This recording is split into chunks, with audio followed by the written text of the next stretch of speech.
Question की language लेंदी है, patience रख के इस प्रकार के क्वेश्चंस को पढ़ना होता है। मुश्किल तो नहीं होते हैं लेकिन पेशेंस नहीं होता है, इसलिए मुश्किल हो जाते हैं ये क्वेश्चन। जैसे जैसे बोलेगा एग्जामिनर वैसे वैसे करते जाओ। Piece of wire P and 3 identical cell connected in series. अभी बस इतना ही हमें ड्रॉ करना है। हमने एक वायर बनाया, इसे हमने P से रिप्रेजेंट किया और हमारे पास में 1, 2 और 3 सेल हैं। हमने क्या किया, सबको सीरीज में कनेक्ट कर दिया। ये जो वायर है जिसमें रेजिस्टेंस है इसको मैंने थोड़ा मोटा रखा है, बाकी कनेक्टिंग वायर को हम पतला पतला बना देंगे। ठीक, ये आपका केस नंबर 1 है। आगे बोला गया है कि an amount of heat generated in certain time interval. कोई पर्टिकुलर टाइम में यहाँ पर हीट जनरेट हुई है। हीट जो जनरेट होती है उसका आई थिंक आपको फॉर्मूला पता होगा। इसका रेजिस्टेंस अगर हमें पता है R, इसका EMF E है, E है, E है, तो तीनों सीरीज में है तो टोटल 3E के बराबर का EMF है। यही सेम वोल्टेज इस वायर में भी आ जाएगा।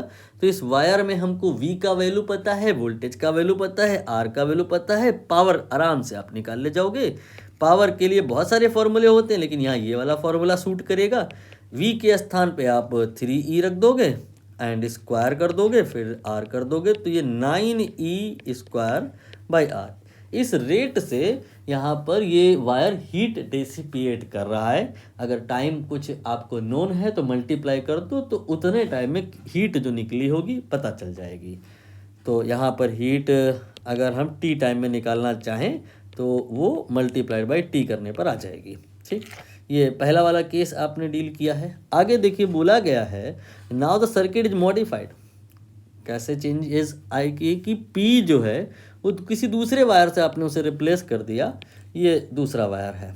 ठीक, दूसरे वायर में क्वेश्चन में ऐसा कहा गया है कि उसकी जो लेंथ है पहले वाले वायर के कंपेयर में 3 गुना है। तो आपको आइडिया होगा R बराबर एक फॉर्मूला होता है रो L बाई ए। यहाँ से R प्रोपोर्शनल टू L है।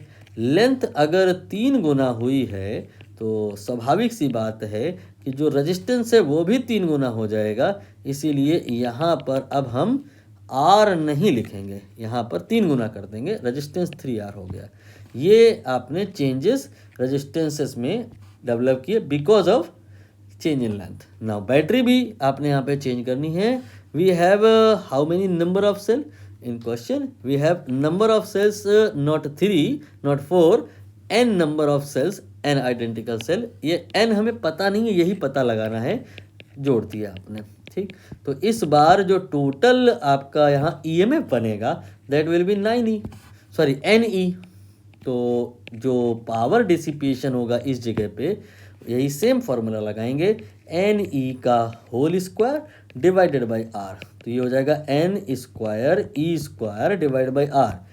एंड उतने ही टाइम में अगर हम हीट निकालना चाहें तो R की जगह 3R रखना मैं भूल गया था।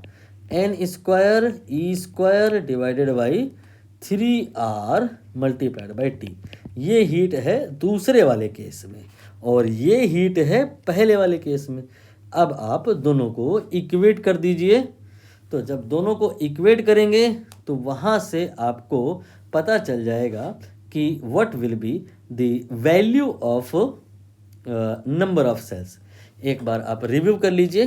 सेल्स लेंथ आपने यहाँ पे 3 गुना करा था, ये देखिए लिखा है certain time interval passes, now the circuit modify replaces connecting in series, Q is 4 times longer than. तो यहाँ पर ये चेंज अप्लाई करना पड़ेगा।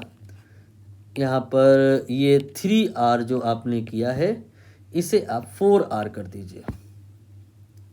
3 गुना लेंथ नहीं है, 4 गुना है, तो यहाँ पर 4 हो जाएगा, यहाँ पर 4 हो जाएगा।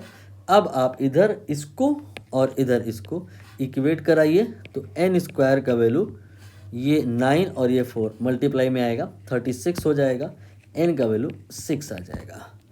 6 ये आपका बी ऑप्शन में है। एक बार आंसर देख लेते हैं क्योंकि मैं डेटा रीड नहीं कर पाया था। बी ऑप्शन ही आ रहा है 6।